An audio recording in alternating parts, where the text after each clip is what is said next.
آج کل کچھ لوگ دین سے لاعلمی اور علماء کی صحبت سے دوری کی وجہ سے اور اپنی عقل اپنی فہم کے مطابق قرآن و حدیث پڑھ کر بعض اوقات ایسے الفاظ ایسے جملے بول دیتے ہیں جو کہ فساد کا سبب اور لوگوں کے درمیان تنازع اور جھگڑے کا سبب بنتے ہیں۔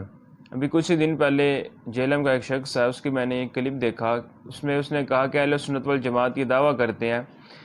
کہ اولیاء اللہ کو جب قبر میں رکھا جاتا ہے تو ولی کا جسم قبر میں رکھنے کے بعد پھلنے پھوٹنے وغیرہ سے پاک اور صاف رہتا ہے۔ تو اس نے آگے سے کہا کہ یہ کیسے ممکن ہے کہ کسی بھی انسان یا کسی بھی ولی کا جسم قبر میں رکھنے کے بعد ان تمام معاملات سے پاک اور صاف رہے۔ آگے اس نے تنزیہ یہ بات کی کہ اگر آپ کو اتنا ہی شوق ہے تو آپ اپنی جماعت کے کسی فرد کو جب وہ فوت ہو جائے تو اس کو سورج کے سامنے گرمی میں رکھیں، تو آپ کو چند ہی لمحوں کے بعد اس بات کا اندازہ ہو جائے گا کہ اس کے جسم سے کیسی گندی بدبو شروع ہو جائے گی۔ تو کہا کہ جب سورج کے سامنے دنیا کی گرمی میں انسان کا جسم صحیح سلامت نہیں رہ سکتا فوت ہونے کے بعد، تو قبر میں جو بدرجہ اولیٰ قبر کی گرمی تو دنیا کی گرمی سے شدت والی ہے، تو جب قبر میں صحیح سلامت نہیں رہ سکتا، جب دنیا میں انسان کا جسم صحیح سلامت نہیں رہ سکتا تو قبر میں بدرجہ اولیٰ انسان کا جسم جو ہے وہ ان تمام معاملات سے پاک اور صاف نہیں رہ سکتا۔ تو اس حوالے سے میں ایک دو بات اور ایک دو روایت پیش کرتا ہوں کہ حضرت ملا علی قاری رحمۃ اللہ تعالیٰ علیہ، آپ نے مشکوٰۃ شریف کی شرح المنقاد کے جلد 4 اور صفحہ نمبر 72 پہ یہ روایت نقل کی ہے کہ حضرت امام مالک رضی اللہ تعالیٰ عنہ بیان کرتے ہیں کہ حضرت عبداللہ بن عمر اور حضرت عمر بن الجموح رضی اللہ تعالیٰ عنہما کہتے ہیں کہ ان دونوں کا انتقال جنگ احد میں ہو گیا، تو ان دونوں کو قبر میں دفن کر دیا گیا۔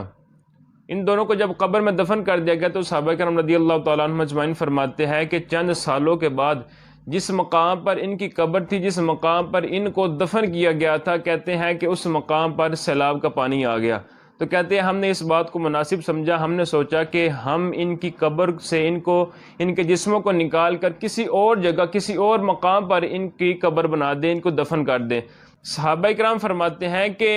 جب ان کو قبر میں داخل کیا گیا تھا، جیسے اس دن ان کا جسم صحیح سلامت تھا، آج بھی ان کا جسم جو ہے وہ صحیح سلامت ہے۔ اور یہ 1-2 دن یا 1-2 سال کی بات نہیں، بلکہ صحابہ کرام فرماتے ہیں کہ یہ ان کے جو جسم کو ان کو قبر سے نکال کر دوسری قبر میں منتقل کیا گیا، کہتے ہیں 1-2 دن یا 1-2 سال کی بات نہیں، بلکہ 46 سال کے بعد ہم نے ان کو قبر سے نکال کر دوسری قبر میں منتقل کیا، لیکن ان کا جسم پھر بھی صحیح سلامت تھا۔ اور اس کے علاوہ سنن کبریٰ شریف کی ایک روایت ہے کہ حضرت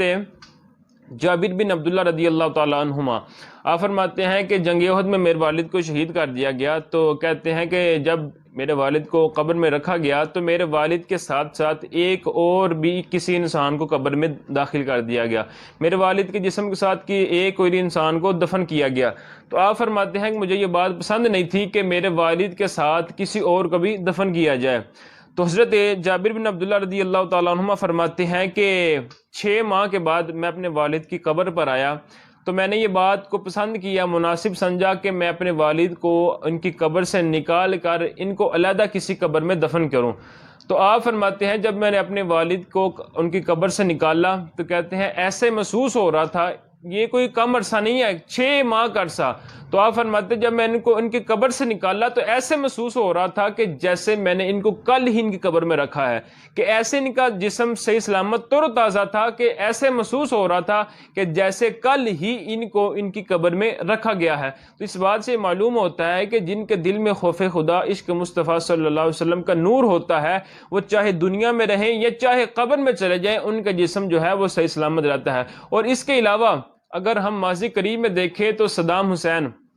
جن کو پھانسی دی گئی، اور ان کو جب دفن کرنے کے بعد 12 سال کے بعد جب ان کی قبر کھلی اور قبر کشائی ہوئی تو دیکھنے والوں نے دیکھا، اور یہ جو ویڈیو ہے یہ آپ کو نیٹ پہ مل جائے گی، کہ 12 سال کے بعد جب ان کی قبر کھلی تو دیکھا گیا کہ ان کا جسم بھی صحیح سلامت ہے، ان کا چہرہ بھی صحیح سلامت ہے، بال تک سب کچھ ان کا پورے کا پورا جسم ان کا صحیح سلامت ہے۔ تو اس بات سے معلوم ہوتا ہے کہ جو ان کا جسم خراب ہوتا ہے، ہم بھی مانتے ہیں کہ قبر میں رکھنے کے بعد انسان کا جسم خراب ہو جاتا ہے، لیکن جن کے دلوں میں عشق مصطفیٰ صلی اللہ علیہ وسلم کی شمع روشن ہوتی ہے، جن کے دل خوف خدا سے روتے ہیں، ان کے دل چاہے قبر میں رہیں یا دنیا میں رہیں، اللہ تبارک و تعالیٰ ان کے جسموں کو ان تمام معاملات سے پاک اور صاف رکھتا ہے۔ اس لیے تو ہم کہتے ہیں کہ زمین میلی نہیں ہوتی، زمن میلا نہیں ہوتا، محمد کے غلاموں کا کفن میلا نہیں ہوتا۔